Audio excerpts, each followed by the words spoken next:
말씀드린 대로 저는 오늘부터 5주간 여러분들과 함께 창세기에 나오는 유명한 인물들, 그 인물들 뒤에 숨겨진 못다한 이야기를 나누려고 합니다. 오늘 첫 번째로 다루어 볼 인물은 성경에 나오는 인물들 중에서 가장 입체적인 인물이다 라고 말할 수 있는 야곱입니다. 우리는 야곱을 잘 알고 있습니다. 야곱은 하나님께서 주시는 복을, 그 거룩한 복을 받고 싶어하는 거룩한 열정은 참 훌륭한데 그 하나님께로부터 오는 복을 받아서 누리는 방법은 지극히 세속적인 방법이었습니다. 하나님을 향한 거룩한 복에 대한 갈망과 그리고 그것을 취하는 지극히 세속적인 방법, 이 두 가지가 딱 일치하지 않습니다. 그래서 제가 오늘 설교 제목을 야곱의 엇박자 신앙 이렇게 잡았습니다. 그러면 이 엇박자 신앙을 우리가 어떻게 이해해야 하는가? 이런 엇박자 신앙의 문제는 무엇인가? 오늘 우리는 하나님을 믿는 사람으로 또한 이 세상에 살아가면서 하나님 주시는 거룩한 마음과 세상적이고 세속적인 방식과 이 두 가지 사이에서 어떤 방식으로 살아가야 하는가? 오늘은 이 질문에 대한 말씀의 교훈을 살펴보도록 하겠습니다. 자, 먼저 야곱은 어떠한 인물인가? 말씀드린 대로 거룩한 욕심을 가졌지만 그 거룩한 하나님의 복을 사모하고 취하는 방식은 지극히 세속적인 방식이었죠. 그렇다고 야곱이 일방적으로 문제냐? 그건 아닙니다. 우리가 야곱에게서 배워야 할 점이 있습니다. 그건 하나님이 주시는 복, 그 정말 귀한 복이다 하는 것을 마음속 깊이 느꼈다는 면에서는 우리가 야곱에게 본받아야 할 점입니다. 야곱은 에서라는 사람과 쌍둥이였죠. 쌍둥이 중에서 동생이었습니다. 그런데 그 당시 구약 시대에는 큰아들, 우리로 말하면 장남이죠. 그 장남이 하나님 앞에 받을 그 장자의 권한, 성경에 보면 장자권이라고 하는 것이 아주 중요했습니다. 그러면 맏아들, 큰아들로 태어나면 받는 장자의 권한이 뭔가? 크게 세 가지가 있는데요. 장자가 누릴 수 있는 첫 번째 권한은 2배의 재산권입니다. 그러니까 다른 모든 차남들에 비해서 장남은 재산권을 2배를 받습니다. 그러니까 경제적인 주도권을 장자가 가진다는 거죠. 두 번째는요, 가문의 대표자가 되는 겁니다. 아버지 돌아가시고 나면 그 가문의 모든 법적이고 사회적인 대표자가 이 장남이 됩니다. 그러니까 그 집안 하면 대표 한 명이 장남이 되는 거죠. 그리고 세 번째는 영적인 리더십을 갖습니다. 이 시대가 창세기이니까 아직까지 성막이나 회당이 없을 때 아닙니까? 제사장이 없을 때입니다. 그러니까 그 가정의 영적인 제사장이 되어서 하나님의 이름으로 자손을 축복할 수 있는 영적인 리더십을 갖는 것이 장자입니다. 그러니 경제권도 가지고 법적으로도 지위를 가지고 그리고 영적으로도 제사장의 지위를 갖는 막강한 권한을 갖는 것이 장남입니다. 그런데 야곱은 어떻습니까? 차라리 형하고 이렇게 나이 차이가 터울이 꽤 나면 안 억울할 텐데 딱 쌍둥이입니다. 쌍둥이. 내가 조금만 빨리 내어놨으면 그 모든 권한이 내 것인데 아깝다. 이런 마음이 늘 야곱 속에는 있었던 거지요. 그러던 어느 날이었습니다. 우리가 잘 아는 대로 형인 사냥꾼 에서가 사냥을 하다가 돌아왔는데 너무너무 사냥하다 보니까 지치고 배가 고팠습니다. 너무너무 배가 고파 집에 딱 왔는데 마침 집에서 야곱이 뭐하고 있었습니까? 죽을 쓰고 있었습니다. 야, 배고픈데 잘 됐다. 야, 야곱, 그 죽 한 그릇만 나 좀 줘라. 이렇게 말합니다. 그러니 야곱이 그 틈을 딱 노립니다. 내가 큰아들로 태어났어야 되는데. 형, 이거 먹고 싶어? 그 죽 좀 줘라. 그러면 장남이 받을 장자 권한, 그것하고 이 죽하고 바꾸자. 이렇게 제안을 한 겁니다. 여러분, 우리 생각에는 말이 안 되는 제안 같은데요. 이 에서는 성격이 급하고 이 배고픔을 못 이기는 겁니다. 아, 좋아. 까짓 거 장남이 갖는 권한, 그게 뭐 그렇게 대수냐? 야, 배고프니까 죽이나 줘라. 이렇게 이야기합니다. 자, 에서가 뭐라고 하는지 한번 볼까요? 25장 32절 한번 보십시오. 함께 읽어봅니다. 시작. 에서가 이르되 내가 죽게 되었으니 이 장자의 명분이 내게 무엇이 유익하리요. 아멘. 여러분, 저 구절 잘 생각해 보십시오. 이삭이 부자입니다. 그러면 그 집에 하인이 수십 명 수백 명입니다. 하인에게 밥 달라고 하면 바로 나옵니다. 눈에 보이는 게 야곱의 죽이었거든요. 그러니까 그것에 유혹을 못 참는 겁니다. 내가 지금 배가 고픈데 장자의 명분 따위가 나한테 무슨 의미가 있느냐? 라고 아주 장자의 고난을 가볍게 여깁니다. 여러분, 이게 기묘한 대립이지요. 야곱은 어떻게 하든지 내가 쌍둥이 동생으로 태어나서 억울해서 하나님이 받을 복을 받지 못하는 것에 대해서 평생 억울해하는 사람. 에서는 당연히 자신이 하나님을 받아야 될 장자의 권한에 대해서 아주 소홀하게 여기고 있습니다. 동생 야곱은 억울해하고 장자권을 누리고 싶고, 에서는 어쩌면 장자로서 고난을 하찮게 가볍게 여기고 있습니다. 자, 성경에서 어떻게 평가하는지 34절 한번 보십시오. 야곱이 떡과 팥죽을 에서에게 줍니다. 에서가 먹고 마시지요. 자, 그리고 보십시오. 에서가 장자의 명분을 가볍게 여겼다. 저 평가가 왜 들어갔을까요? 저 평가를 뒤집어 보면 야곱은 장자의 명분을 귀중하게 여겼다, 이 말이 되는 겁니다. 에서는 당연한 권리를 가볍게 여기고 야곱은 하나님으로부터 오는 복을 간절하게 사모하는 그런 열심이 있었습니다. 여러분, 이 대목에서 우리가 스스로에게 물어야 할 질문이 이겁니다. 나는 과연 하나님께서 주실 복을 간절히 사모하는가? 야곱이 가졌던 저런 복에 대한 간절함이 나에게도 있는가? 우리가 야곱에게서 꼭 배워야 할 점이 바로 이것입니다. 여러분, 예배를 통해서 주시는 하나님의 은혜의 말씀, 그리고 날마다 살아가면서 삶에서 부딪히는 여러 가지 문제에 대해서 기도하고 하나님 주시는 기도의 지혜 꼭 누리셔서 이 세상의 모든 문제를 하나님의 능력으로 해결받는 우리 신일의 모든 성도들이 되시기를 주님 이름으로 축복합니다. 자, 옆에 분들과 인사 한번 하겠습니다. 하나님의 복을 사모하시기 바랍니다. 자, 한 번 더 하겠습니다. 잘 하시기 바랍니다. 자, 그런데 여기에 문제가 있습니다. 한번 저를 따라해 보시지요. 목적이 좋으면 방법도 거룩하고 올바른 것이어야 한다. 그러니까 하나님 주시는 복을 받겠다는 목적이 좋으면 그 목적을 이루는 방법도 하나님 보시기에 거룩하고 올바른 방법이어야 하는데 야곱은 이 점에서 잘못한 겁니다. 자, 배고파서 이제 사냥하다가 에서가 왔죠. 그때 야곱이 뭐라고 말하는가 한번 보십시오. 방금 읽은 25장 31절 보십시오. 딱 배고파하는 형을 보고는 야곱이 이르되 형의 장자의 명분을 오늘 내게 팔아라, 이렇게 말합니다. 여러분, 저 말을 가만히 생각해 보시죠. 장자로서 받을 하나님 주시는 복을 사모하는 열정은 맞지만 그것을 나한테 팔아라, 이 말은 지극히 세속적인 거래의 대상으로 야곱이 지금 삼고 있습니다. 자, 좀 더 자세하게 우리가 잘 알지만 야곱이 에서가 받을 복을 가로채는 장면을 다시 한번 기억해 보십시오. 어느 날 아버지 이삭이 큰아들 에서를 부릅니다. 에서야, 내가 이제 눈이 좀 침침하고 나이가 많이 들었으니 죽기 전에 너에게 하나님께서 아버지를 통해서 큰아들에게 줄 복을 너에게 빌어주겠다. 그러니 너는 사냥을 해서 맛있는 요리를 해와라. 그걸 내가 먹고 기분 좋은 상태에서 너에게 복을 주겠다 하고 약속을 합니다. 그 약속을 받고 에서가 신이 나서 이제 들에 사냥을 하러 가지요. 그런데 그걸 누가 듣습니까?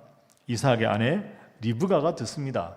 리브가는 에서보다는 집안일을 돕는 야곱을 더 편애하고 있었습니다. 야곱을 급히 부릅니다. 아버지가 형에게 장자가 누릴 수 있는 큰 복을 주시겠다고 했다. 그러니 너는 형이 돌아오기 전에 빨리 내가 요리를 해줄 테니 이 요리한 걸 가지고 아버지한테 가서 형이 받을 그 복을 가로채거라. 이렇게 야곱과 계획을 합니다. 야곱에게 고민이 있습니다. 형은 몸에 털이 많고 한데 자기는 털이 없거든요. 어떻게 합니까? 급하게 염소를 잡아서 염소의 털을 가지고 이거 매끈매끈한 손이나 목에다가 다 바릅니다. 그리고 에서가 평소에 입던 옷을 입습니다. 그리고는 어머니 리브가가 해주었던 그 요리를 들고 아버지에게로 간 겁니다. 이삭은 눈이 침침해서 자기 앞에 있는 아들이 에서인지 야곱인지 모릅니다. 그래서 확인차 만져보니까 손과 목에 털이 있는 걸 보고 옷을 만져보니 아, 내 큰아들이 맞구나 라고 생각을 합니다. 그때 야곱이 아버지 이삭에게 거짓말을 합니다. 창세기 27장 19절 한번 보시죠. 야곱이 아버지에게 대답하되 나는 아버지의 맏아들 에서로소이다. 아버지, 제가 에서입니다. 거짓말을 합니다. 아니, 어떻게 너 이렇게 빨리 요리를 해가지고 왔느냐? 이삭이 궁금해서 묻습니다. 이어지는 20절 보십시오. 이삭이 그의 아들에게 이르되 내 아들아 내가 어떻게 이같이 속히 잡았느냐? 그가 이르되 아버지의 하나님 여호와께서 나로 순조롭게 만나게 하셨습니다. 우리가 이미 확인한 대로 하나님 이름까지 팔아가면서 야곱이 거짓말합니다. 아버지를 속이고 하나님을 속이고 형 에서를 속인 겁니다. 그리고는 아버지에게 형이 받아야 될 복을 가로챕니다. 자, 여러분 어떻게 생각하십니까? 이런 야곱은 훌륭한 사람입니까? 아닙니까? 훌륭한 사람입니까? 아닙니까? 그냥 웃으면 다 되는 겁니까? 좋은 평가하기가 사실 어렵지 않습니까? 그렇습니다, 여러분.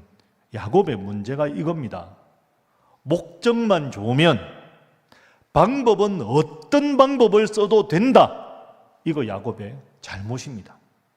하나님이 주실 복을 사모하는 목적이 아무리 좋아도 그 목적을 실현하는 방법도 하나님 보시기에 의롭고 올바른 방법이어야 합니다.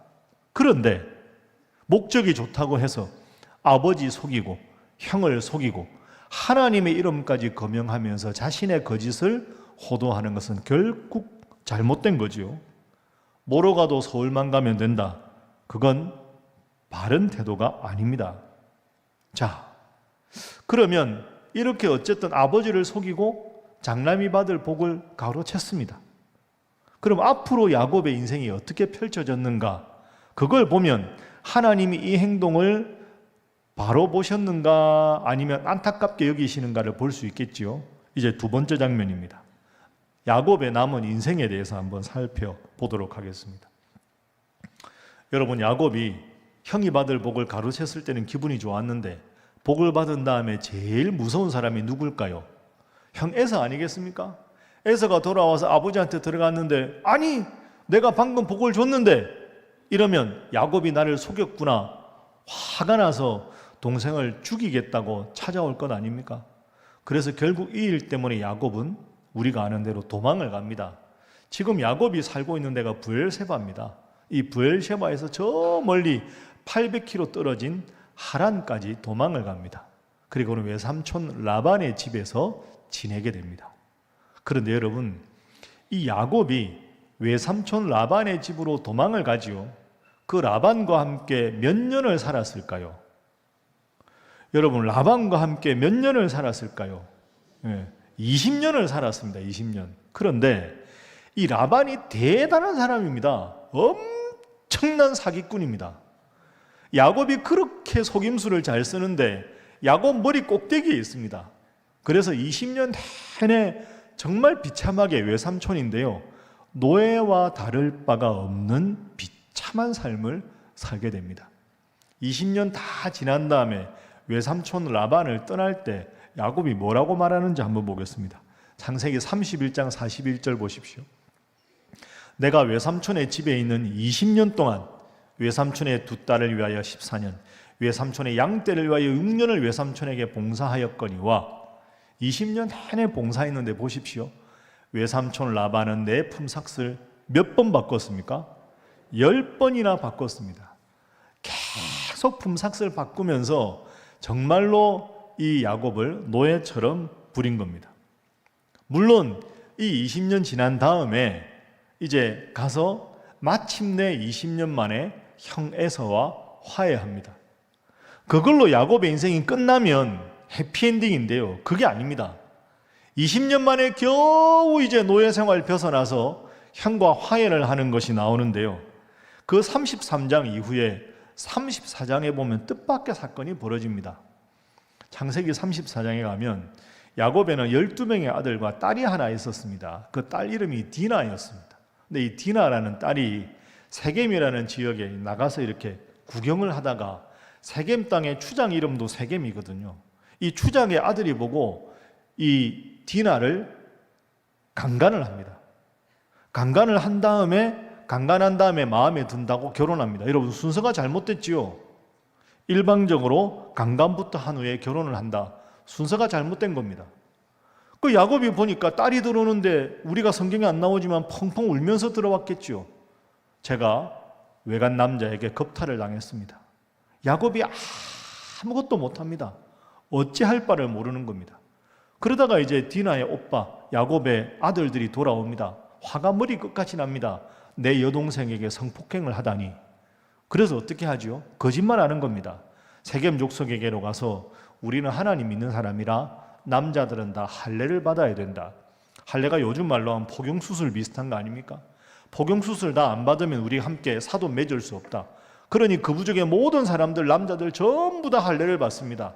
할례 받아서 고통스러워하는 그 상황에서 몸을 움직일 수 없는데 칼을 들고 가서 디나의 오빠 둘이, 이 야곱의 두 아들 시몬과 레위가 전부 남자들을 죽여버립니다. 이 소식을 야곱이 듣습니다. 야곱이 땅을 치면서 괴로워합니다. 왜? 형하고 화해하고 겨우 이 땅에 정착했는데 저 사람들 다 죽여버렸으니 이웃 부족들이 알면 우리를 가만두지 않을 것이다. 할 수 없이 또 다른 곳으로 거처를 옮기게 됩니다. 말씀드렸죠. 수천 년 전에 목초지가 있는 곳이 별로 없는데 거처를 옮긴다는 건 목숨을 건 그런 위험한 일입니다. 할 수 없이 야곱이 떠납니다. 그리고는 베델로 올라갑니다. 베델에 올라가서 단을 쌓고 하나님 앞에 예배를 드리고 또 옮기다가 그만 야곱의 4명의 부인 중에 가장 야곱이 사랑했던 라헬이 진통을 하다가 그만 죽게 됩니다. 너무너무 야곱이 마음이 아팠을 겁니다. 그게 33장, 34장입니다. 이 정도 되면 참 마음이 아팠겠죠. 또 사건이 생깁니다. 35장에 22절 한번 보실까요? 이스라엘 야곱이 그 땅에 거주할 때 르우벤이 누굽니까? 야곱의 장남이지요. 가서 그 아버지 야곱의 야곱에는 4명의 아내가 있었다고 했죠. 또 다른 아내 빌하와 동침을 합니다. 아니, 아들하고 자기 서모지만 어머니 뻘되는 빌하와 동침을 합니다. 그 소식을 야곱이 듣습니다. 기가 막힌 일 아닙니까? 이야, 큰아들이 내 부인하고 동침을 하다니. 딸은 성폭행을 당하고 부인과 장남은 간통을 하고 아들들은 그 지역에 다 남자들 죽여서 도망을 가야 되고 야곱이 누구한테 마음을 붙이겠습니까? 너무너무 괴로워해서 맨 마지막으로 찾는 인물이 누구냐? 아버지입니다. 피곤하다, 내 인생 지쳤다. 아버지 이삭에게 가야 되겠다. 그게 35장에 나옵니다. 그런데 29절 보십시오. 이삭이 나이가 많고 늙어 기운이 다함에 죽어 자기 열조에게로 돌아갔더라. 맨 마지막 삶은 아버지 곁에 살고 싶어 갔는데 아버지 이삭이 그만 얼마 되지 않아 죽게 됩니다. 여러분, 이것이 야곱의 일생이었습니다. 어떻게 평가할 수 있습니까? 형과 부모와 원수져서 떠나고 가까운 20년 동안에 외삼촌 라반에게 노예 같은 생활을 하고 겨우 형하고 화해했나 싶었는데 사랑스러운 딸이 성폭행을 당하고 그 지역의 남자들 다 죽여서 이산을 가고 이사 가서 한숨 돌릴만 하는데 사랑하는 아내 라헬이 죽고 그로부터 얼마 되지 않아서 또 다른 아내와 장남이 간통을 하고 이제는 안 되겠다 싶어 아버지 곁에 갔는데 아버지가 얼마 안 돼서 돌아가십니다. 참 야곱의 인생이 기구한 인생입니다. 그런데 여기서 끝이 아닙니다. 야곱에게는 12아들이 있었습니다. 12아들 중에 가장 사랑하던 라헬의 소생인 11번째 아들 요셉을 끔찍히 사랑했습니다. 형들이 보기에 너무 보기가 싫은 겁니다. 아버지는 쟤만 좋아한다고. 그래서 목자 생활을 하고 있는 그 형들을 위문하기 위해서 요셉이 가는데 저 꿈쟁이 온다, 죽여버리자. 그래서 결국은 이 요셉을 노예 상인에게 팔아버리지요. 그리고는 10명의 아들들이 똑같이 입을 맞추고 거짓말합니다. 동물의 피를 묻혀서 가져와서 아버지 야곱에게 요셉이 동물에게 물어 뜯겨 죽었습니다 라고 거짓말을 합니다. 10명의 아들 전부 입을 맞추고 거짓말을 했을 때 야곱이 어떻게 안 믿을 도리가 있겠습니까? 그리고 말년에는 자신이 살던 곳에 기근이 들어서 자신의 온 재산을 다 팔아서 끼니를 걱정해야 했던 것이 야곱의 말년이었습니다. 결국 야곱은 자신의 삶을 어떻게 고백하고 있습니까? 야곱이 애굽의 총리가 된 요셉을 따라가서 만난 애굽의 왕 바로 앞에서 내 인생을 돌아봅니다. 내 인생을 돌아보면서 바로 앞에서 솔직하게 고백합니다. 그게 오늘 본문입니다. 야곱은 스스로의 인생을 어떻게 평가하고 있을까요? 오늘 본문 47장 9절 보십시오. 야곱이 바로에게 말합니다. 왕이시여, 내 나그네 길의 세월이 130년이었습니다. 내 나이가 얼마 못 되지만 우리 조상의 나그네 길의 연조에 미치지 못하지만 내 인생 130년 험악한 세월을 보내었습니다. 저의 인생은 나그네 인생이었고 평생 험악한 인생을 살았습니다. 여러분, 이것이 야곱의 고백입니다. 제가 여러분에게 하나 여쭤보겠습니다. 여러분, 야곱이 행복한 인생을 살았다고 생각하십니까? 불행한 인생을 살았다고 생각하십니까? 1번 행복한 인생, 2번 불행한 인생. 1번입니까? 2번입니까? 2번이지요. 불행한 인생을 살았습니다. 겉으로 보기에는 자수성가한 사람, 수많은 아들들과 육축과 하인들을 거느린 당당한 사람, 말년에는 자신의 아들이 애굽의 총리가 된 정말로 부러움이 한 몸에 받는 그런 인생을 산 것 같지만 정작 야곱 스스로는 내 인생은 불행한 인생이었습니다. 험악한 세월을 보냈습니다. 왜 내 인생은 이리로 기구하고 불행하단 말입니까? 솔직하게 자신의 인생을 불행하다고 말하고 있습니다. 왜 야곱은 스스로의 인생을 불행하다고 말할까요? 다시 첫 번째 질문으로 돌아갑니다. 야곱은 하나님께서 주시는 복을 사모하는 간절한 열심은 있었습니다. 그러나 하나님 주신 복을 받는 방법은 지극히 세상적이고 지극히 세속적인 겁니다. 하나님한테 받을 복만 받으면 어떻게 세상에 살아도 된다라는 야곱 같은 태도는 잘못된 것입니다. 오늘 야곱 이야기를 다시 듣는 우리는 야곱이 가진 복을 사모하는 열심은 가져야 하지만 그 목적을 이루기 위해서 야곱이 취한 비도덕적인 방법과 이기적인 태도는 본받지 말아야 합니다. 뭐로 가도 서울만 가면 된다. 잘못된 말입니다. 하나님을 사랑하면 하나님 앞에서 목적도 바로 세워야 하고 사람 앞에서 바로 서고 올바른 방법을 취하는 성숙한 신앙인이 되어야 합니다. 목적도 바라야 하고 방법도 바른 방법을 택해야 합니다. 이 면에서 야곱은 잘못된 모습을 보인 겁니다. 여러분, 하나님이 여러분에게 주신 소중한 마음이 있을 겁니다. 그 마음을 잘 간직하십시오. 동시에 하나님 주신 그 마음을 이루는 방법도 성경적이고 올바른 방법으로 살아야 성숙한 성도입니다. 엇박자 신앙인이 아니라 정박자 신앙인으로 하나님 보시기에 올바른 목표를 가지고 올바른 방법으로 살아가는 신일의 모든 성도가 되시기를 주님 이름으로 축복합니다. 옆에 분들과 인사하겠습니다. 정박자 신앙인이 되시기 바랍니다. 한 번 더 할까요? 잘 하시기 바랍니다. 자, 야곱 인생을 여러분 근본부터 생각을 해보면요, 야곱과 에서가 리브가의 뱃속에 있을 때 하나님이 약속을 하신 게 있습니다. 따라합니다. 큰 자가 작은 자를 섬기리라. 큰 자가 누굽니까? 큰 아들이니까 에서. 작은 자는 누굽니까? 야곱이죠. 큰 자가 작은 자를 섬길 것이다. 이게 하나님이 미리 예언을 하셨습니다. 그러니까 우리가 야곱 인생을 다 지금까지 회고했는데요, 돌아보면 야곱의 잘못이 여기 있었던 겁니다. 하나님은 이미 야곱이 잘 될 수 있도록 약속을 하셨습니다.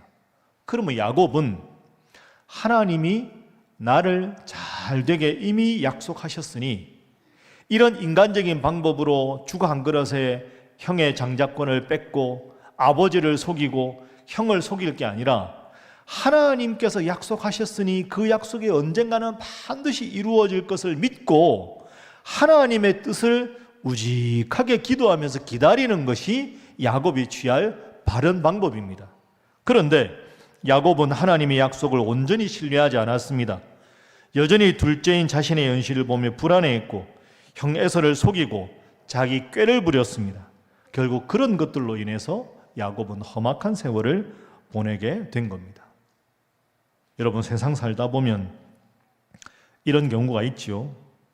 자기 꾀와 자기 방법, 특징이 있습니다.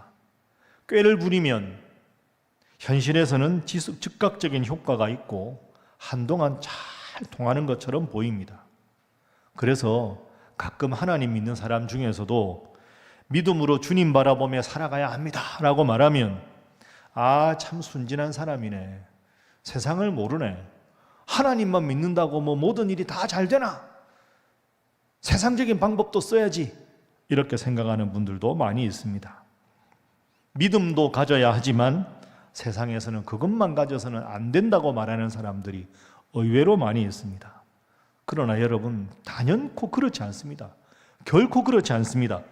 그렇게 살다 보면 세상에서는 믿음만 가지고 안 되니까 내 꾀로 살아야 된다고 생각하고 살다 보면 어느 순간 잘 통하던 것들이 더 이상 통하지 않을 때가 옵니다. 결국 하나씩 둘씩 길이 막히다가 사방이 막히게 되는 그런 경우를 분명히 만나게 됩니다. 그게 바로 야곱의 인생입니다. 전문 산악인들 사이에서 전해지는 이야기가 있습니다. 등산을 하다 보면 초보 등반가들은 정상을 빨리 정복하고 싶어서 완만한 길이 있고 지름길이 있으면 지름길을 선택한다고 합니다. 내가 지름길로 더 빨리 가야지, 베테랑들보다 더 빨리 가야지. 그런데 여기에 함정이 있습니다. 지름길은 대부분 깎아지른 절벽이나 벼랑이거나 아니면 발이 푹푹 빠지는 늪지대인 경우가 많습니다. 그럼 결국 빨리 가겠다고 지름길을 택한 사람들은 정석으로 완만한 길을 택한 사람들보다 훨씬 더 늦게 도착하고 온몸이 상처투성이가 되어서 정상에 도착하게 됩니다. 야곱의 인생이 이와 같았습니다. 하나님은 이미 그에게 큰 자가 작은 자, 큰 자가 작은 자를 섬기리라 약속하셨습니다. 가만히 기다려도 하나님 때가 되면 알아서 하나님께서 길을 열어주시고 방법을 열어주셔서 야곱에게 큰 복을 주실 것인데, 야곱은 내 힘대로 내 꾀대로 라는 지름길을 택했습니다. 야곱이 생각한 인간적인 지름길은 결국 축복의 잔치가 아니라 20년의 고된 타향살이와 험악한 세월이라는 거친 늪을 통과해야 했습니다. 이제 말씀을 정리하겠습니다. 여러분, 다시 한번 깊이 생각하시고 명심하십시오. 신앙은 속도가 아닙니다. 신앙은 방향입니다. 목적이 정당하면 할수록 방법도 하나님 앞에 올바르고 거룩해야 합니다. 거기에 인간적인 속임이나 사기가 개입되어서는 안 됩니다. 사랑하는 우리 신일의 성도 여러분, 우리는 하나님 믿지만 세상에 살아갑니다. 하나님의 약속을 믿는다고 말하면서도 정작 삶의 현장에서는 내 꾀와 내 수단을 찾고 있지 않습니까? 하나님께서 주실 복과 영적인 것을 사모하신다면 그것을 이루어가는 방법과 방식도 인간적으로 속이는 방법이 아니라 하나님 앞에 올바르고 거룩한 방법을 선택하십시오. 신앙생활은 목적이 거룩하면 할수록 방법도 올바르고 거룩해야 합니다. 여러분, 하나님 주시는 복은요, 내 손으로 움켜쥐는 것이 아니고요, 믿음으로 내가 하나님 주실 때 아멘 하고 받는 것입니다. 여러분의 인생에 야곱처럼 내 힘으로 지름길을 만들려는 조급함을 이제 내려놓고 하나님의 시간표에 따라 온전히 하나님 바라보며 하나님 이루어 주실 순리의 길을 따라 걸어가서 하나님 주시는 큰 은혜와 복을 여러분의 인생에 받아 누리시기를 주님 이름으로 축복합니다. 기도하겠습니다. 우리의 모든 생사 화복을 주관하시고 야곱의 험악한 세월 속에서도 끝내 선한 일을 내어주신 하나님, 오늘 우리에게 거룩한 가치를 사모했으나 인간적인 조급함으로 고난한 길을 자초했던 야곱의 삶을 살펴보게 해주셔서 감사합니다. 주님, 우리 마음속에도 야곱과 같은 모습이 있음을 솔직하게 고백합니다. 하나님 주실 복을 원한다고 말하면서도 정작 그 복을 얻기 위해서 세상 사람들과 똑같은 계산기를 두드리고 내 힘으로 지름길을 만들려고 애쓰지 않았습니까? 목적이 좋다는 핑계로 과정에 불의를 눈감았던 우리의 엇박자 신앙을 주님 이 시간 회개합니다. 용서하여 주옵소서. 이제는 저희로 하여금 내 힘을 빼고 주님의 방식을 신뢰하게 하여 주옵소서. 움켜쥐려는 손을 펴서 주님 주시는 것을 감사해 받는 믿음을 허락하여 주옵소서. 하나님, 비록 때로 우리 신일 성도들의 삶이 광야 같을 때가 있고 험악할 때가 있어도 우리를 속이는 자인 야곱에서 하나님께서 통치하심을 믿는 이스라엘로 빚어가시는 하나님의 손길을 믿으며 끝까지 주님 바라보며 인내하게 하여 주옵소서. 영원히 우리를 도우시고 주님 뜻대로 살게 하시는 사랑 많으신 예수님의 이름으로 기도하옵나이다. 아멘.